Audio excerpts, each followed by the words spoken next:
Bienvenue à tous sur le podcast de Philippe. N'oubliez pas de vous abonner à la chaîne sur YouTube, Spotify et Amazon et de liker l'épisode si vous l'appréciez.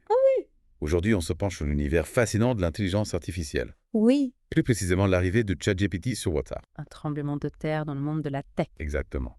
Mais comment OpenAI a rendu ça possible? Eh bien, ils ont mis en place un système plutôt ingénieux. Aux États-Unis, vous pouvez appeler un numéro gratuit. Ah oui? Le 1-800 ChatGPT est discuté avec ChatGPT pendant 15 minutes, même sans connexion Internet. Incroyable, 15 minutes gratuites. Yes. Ça laisse le temps d'explorer les capacités de ChatGPT. Absolument, et si vous voulez poursuivre la conversation, Ah. il suffit de vous connecter à votre compte OpenAI. C'est une solution idéale pour les zones où l'accès à Internet est limité. Oui. Voire inexistant. Et pour ceux qui ont une bonne connexion, comment ça se passe sur WhatsApp? C'est encore plus simple. Ah oui. Il suffit d'ajouter le numéro 1-800 ChatGPT à vos contacts et de commencer à chatter avec ChatGPT comme avec n'importe quel ami. Donc pas besoin de télécharger une application supplémentaire ou de créer un compte spécifique. Exactement. OpenAI a vraiment simplifié l'accès à ChatGPT. D'ailleurs, il travaille sur une option permettant aux utilisateurs de se connecter à leur compte via WhatsApp. Ah, ce serait pratique pour synchroniser toutes les conversations et avoir accès à l'historique complet. Tout à fait. Mais y a-t-il des limitations à l'utilisation de ChatGPT sur WhatsApp? Pour l'instant, on ne peut interagir qu'avec du texte. Ok. Pas de mode vocal ou visuel. D'accord. Mais je suis sûre qu'OpenAI travaille déjà sur l'intégration de ces fonctionnalités. L'aspect visuel pourrait être complexe à gérer, mais le mode vocal me semble assez accessible technologiquement parlant. Oui, c'est vrai. Hmm. Mais il faut aussi tenir compte des limitations de WhatsApp en tant que plateforme. Oui. N'oublions pas que Meta, le propriétaire de WhatsApp, propose déjà son propre chatbot sur l'application. Ah, c'est vrai, on peut se demander si OpenAI ne cherche pas à concurrencer Meta sur son propre terrain. C'est une hypothèse intéressante. Oui. Mais je pense qu'OpenAI a une vision plus large. Ils veulent démocratiser l'accès à l'IA. La rendre accessible au plus grand nombre, quel que soit le support utilisé. Cette intégration de ChatGPT sur WhatsApp est-elle disponible partout dans le monde? Pour l'instant, elle est offerte dans tous les pays où ChatGPT est déjà accessible. Ok. Malheureusement, ce n'est pas encore le cas partout. Et pour les habitants des pays où ChatGPT n'est pas encore disponible, y a-t-il un moyen d'y accéder via WhatsApp? Oui, il existe des solutions. Par exemple, on peut utiliser un VPN, Un VPN. un logiciel qui permet de masquer son adresse IP Ok. et de simuler une connexion depuis un autre pays. Donc, en se connectant à un serveur VPN situé dans un pays où ChatGPT est accessible, on pourrait l'utiliser sur WhatsApp. C'est bien ça. Exactement, c'est une méthode assez simple et efficace. Il existe aussi d'autres options comme les serveurs proxy qui fonctionnent sur un principe similaire. C'est bon à savoir. Mais avant de se lancer dans ces solutions, est-ce qu'il y a des précautions à prendre? Oui, bien sûr, il est important de choisir un VPN ou un proxy fiable et qui respecte la confidentialité de ses utilisateurs. Il ne faut pas confier ses données à n'importe qui. En effet, la sécurité et la confidentialité sont des éléments cruciaux à prendre en compte. Tout à fait. Si on a besoin de s'inscrire à un compte OpenAI pour accéder à certaines fonctionnalités, Oui. est-ce qu'on peut utiliser un numéro de téléphone temporaire pour la vérification? Oui, c'est une option. D'accord. Il existe des sites Internet qui proposent des numéros temporaires pour recevoir des SMS de vérification. C'est une solution pratique pour ceux qui ne souhaitent pas utiliser leur vrai numéro de téléphone. Mais est-ce que ces numéros temporaires sont fiables et sécurisés?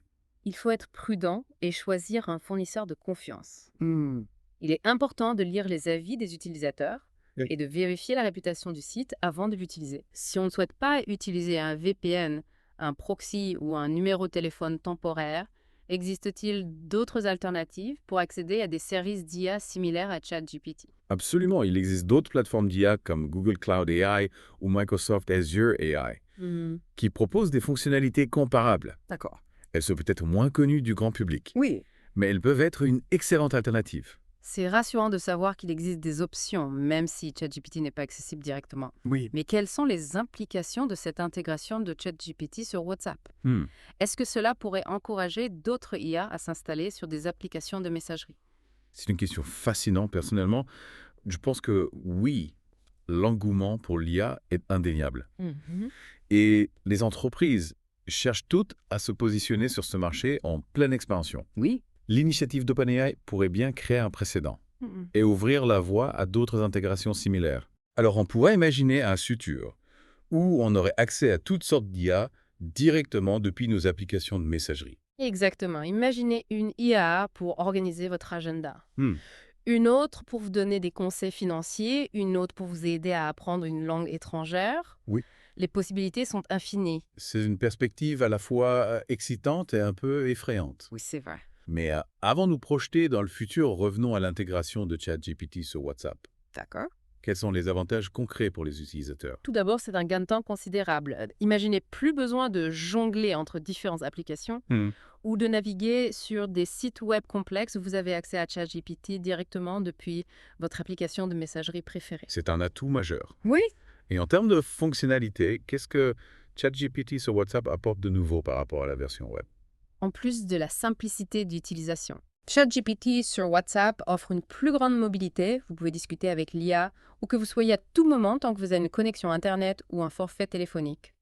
C'est un avantage indéniable pour les personnes en déplacement ou qui n'ont pas toujours accès à un ordinateur. Exactement. Et n'oublions pas que ChatGPT sur WhatsApp est accessible même sans connexion Internet, Ah oui. grâce à la ligne téléphonique dédiée. Hmm.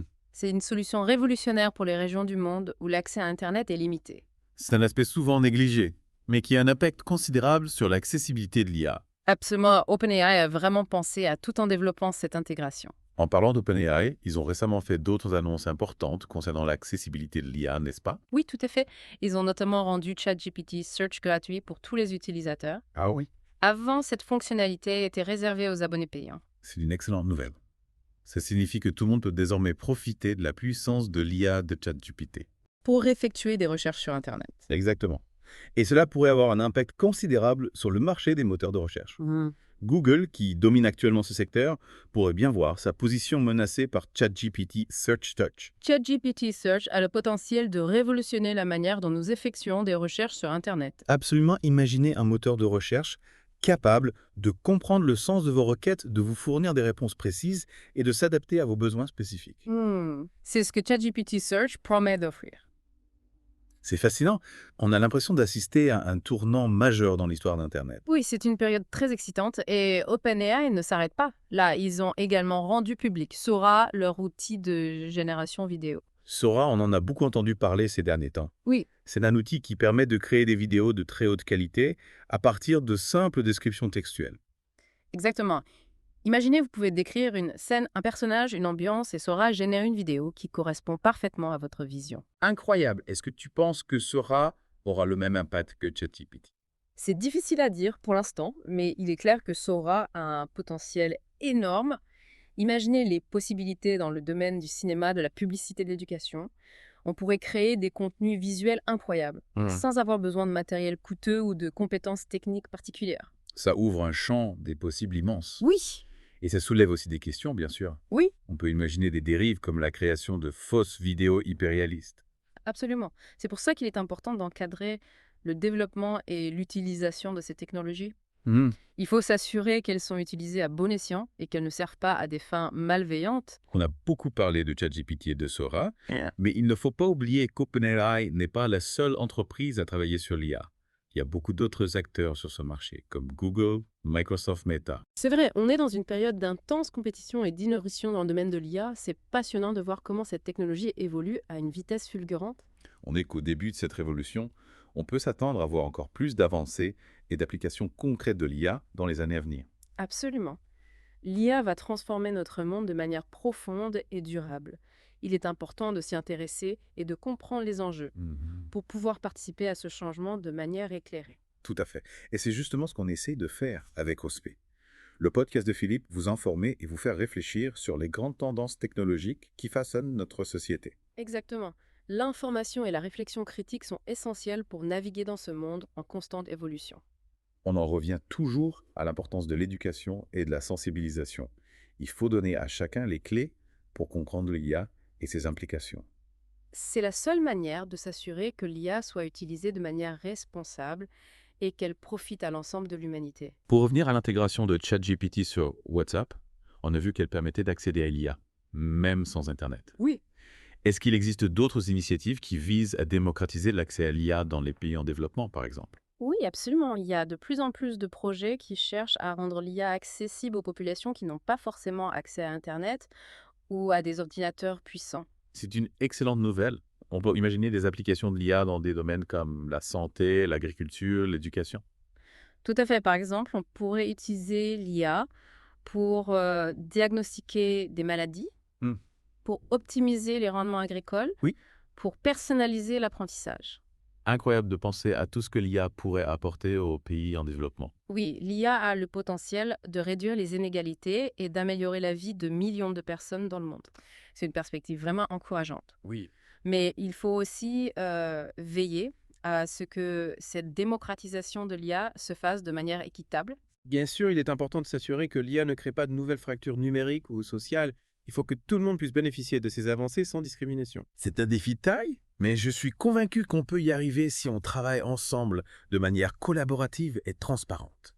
Je suis d'accord, il faut que les gouvernements, les entreprises, les chercheurs et les citoyens travaillent main dans la main pour construire un futur où l'IA au service du bien commun. C'est un beau message d'espoir pour conclure cette première partie de notre discussion. On se retrouve très vite pour la suite. Avec plaisir. Et pour en revenir à cette intégration de ChatGPT sur WhatsApp, Oui. ça ouvre un nouveau chapitre dans l'accessibilité de l'IA. OpenAI a frappé un grand coup Oui, en rendant ChatGPT accessible au plus grand nombre, même sans Internet. une avancée majeure. Oui, oui. OpenAI cherche à démocratiser l'accès à l'IA. Mhm. Et ça, c'est une excellente chose. On a parlé de ChatGPT Search. Mais il existe aussi Sora, cet outil de génération vidéo, qui semble tout droit sorti d'un film de science-fiction. Ah, Sora. Oui. C'est vraiment bluffant ce qu'ils ont réussi à faire avec cet outil. Imaginez créer des vidéos de qualité professionnelle juste en décrivant ce que l'on veut voir. Oui. C'est fou, non? C'est vrai. On se demande jusqu'où l'IA va nous emmener. On est encore aux prémices de cette révolution technologique. On peut s'attendre à des innovations encore plus surprenantes dans les années à venir. En parlant d'avenir, quel sera l'impact de l'IA sur nos vies? Hmm. Est-ce qu'on se dirige vers un monde où l'IA sera omniprésente? C'est une question difficile, mais je pense que oui. Oui. L'IA va jouer un rôle de plus en plus important dans nos sociétés. On le voit déjà avec des applications comme ChatGPT qui commencent à s'intégrer dans notre quotidien. Est-ce que cette omniprésence de l'IA est une bonne chose? Comme toute technologie, l'IA a un potentiel énorme, mais aussi des risques. Il est important de l'utiliser de manière responsable et éthique. Il ne faut pas se laisser aveugler par les prouesses technologiques Non, et oublier les enjeux éthiques. exactement. Il faut réfléchir aux conséquences de l'utilisation de l'IA, notamment en termes d'emploi, de confidentialité, de sécurité. On peut imaginer des scénarios où l'IA remplacerait certains emplois ou des situations où des données personnelles seraient utilisées à mauvais escient. Oui, C'est pourquoi il est crucial d'avoir un débat public éclairé sur l'IA pour définir les limites et les règles à respecter. il faut que les citoyens soient informés Oui. et conscients des enjeux liés à l'IA pour pouvoir participer à ce débat et faire des choix éclairés. L'IA ne doit pas être imposée. Non. Mais adoptée de manière consciente et responsable. Comment faire en sorte que l'IA soit accessible à tous de manière équitable et sans discrimination? C'est un défi majeur. Hmm. Mais il existe des solutions. Par exemple, on peut mettre en place des programmes d'éducation à l'IA Oui, pour que tous les citoyens aient les connaissances nécessaires pour comprendre et utiliser cette technologie. Il faut donner à chacun les clés pour comprendre l'IA et ses implications, oui, pour que personne ne soit laissé de côté dans cette révolution technologique. exactement. L'IA a le potentiel d'améliorer nos vies, de résoudre des problèmes complexes et de créer un monde meilleur, mais il faut s'assurer que ces bénéfices soient partagés par tous. On en revient toujours à l'importance de l'éducation et de la sensibilisation, c'est en étant informés et en réfléchissant ensemble que nous pourrons construire un futur où l'IA sera au service de l'humanité. Tout à fait, il ne faut pas avoir peur de l'IA, mais il faut l'aborder avec prudence et intelligence. Pour conclure cette deuxième partie, je voudrais vous inviter à partager vos réflexions sur l'avenir de l'IA dans les commentaires.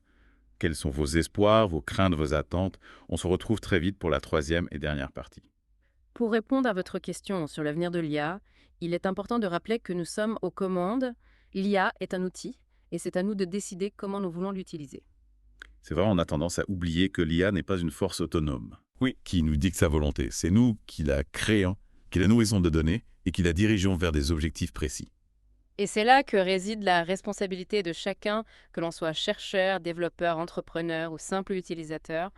Nous devons tous nous interroger sur l'impact de l'IA, sur nos vies et sur la société dans son ensemble. On ne peut pas se contenter de s'émerveiller devant les prouesses technologiques. Non. Sans se poser de questions sur les conséquences potentielles, l'IA peut être un formidable vecteur de progrès, mais peut aussi être utilisée à des fins malveillantes, Hmm. si elle tombe entre de mauvaises mains. Absolument, c'est pourquoi il est crucial de mettre en place des garde-fous, des règles éthiques et des lois pour encadrer le développement et l'utilisation de l'IA. On ne peut pas laisser cette technologie évoluer sans contrôle, au risque de se retrouver dans un scénario de science-fiction dystopique. On voit d'ailleurs émerger de plus en plus de débats et de réflexions sur l'éthique de l'IA avec des experts de différents domaines qui s'interrogent sur les limites à ne pas franchir. Oui, c'est encourageant de voir que ces questions prennent de l'ampleur dans le débat public. Il est important que la société civile s'empare de ces enjeux et participe à la construction d'un futur où l'IA sera au service du bien commun. Pensez-vous que l'IA a le potentiel de contribuer à la résolution des grands défis de notre époque, comme le changement climatique, la pauvreté ou les inégalités? Je suis convaincue que oui, l'IA peut être un outil puissant pour analyser des données complexes, identifier des solutions innovantes et optimiser l'allocation des ressources. Par exemple, dans le domaine de l'environnement, l'IA peut aider à modéliser l'impact du changement climatique, Oui. à développer des énergies renouvelables plus efficaces ou encore à gérer les ressources naturelles de manière plus durable. C'est fascinant de voir comment l'IA peut être mise au service de causes aussi importantes. Ça donne un peu d'espoir dans un monde où les problèmes semblent parfois insurmontables. L'IA n'est pas une solution miracle, Non. mais elle peut certainement nous aider à avancer dans la bonne direction, encore une fois. Tout dépend de la manière dont nous l'utilisons et des objectifs que nous lui fixons. Pour terminer cette discussion, j'aimerais revenir sur l'intégration de ChatGPT sur WhatsApp. On a beaucoup parlé des aspects techniques, des implications pour le marché des moteurs de recherche, Oui. de la concurrence entre OpenAI et Meta, mais au fond, ce qui compte vraiment, c'est l'impact que cette innovation aura sur nos vies. C'est vrai, au-delà des enjeux économiques et technologiques, il faut se demander comment l'accessibilité accrue à l'IA va changer nos modes de vie, nos relations sociales, notre façon de penser.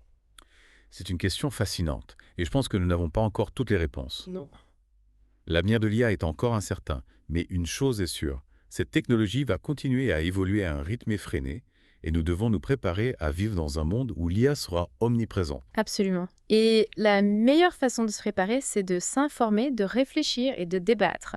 C'est pourquoi je vous encourage à partager vos réflexions sur l'avenir de l'IA dans les commentaires, à poursuivre la discussion sur les réseaux sociaux et à rester curieux face à cette révolution technologique qui ne fait que commencer. Merci pour cette discussion passionnante et éclairante. J'espère que nos auditeurs ont apprécié ce voyage au cœur de l'intelligence artificielle. N'oubliez pas de vous abonner à notre chaîne sur YouTube, Spotify et Amazon et de liker cet épisode si vous l'avez apprécié. On se retrouve très bientôt pour un nouveau podcast.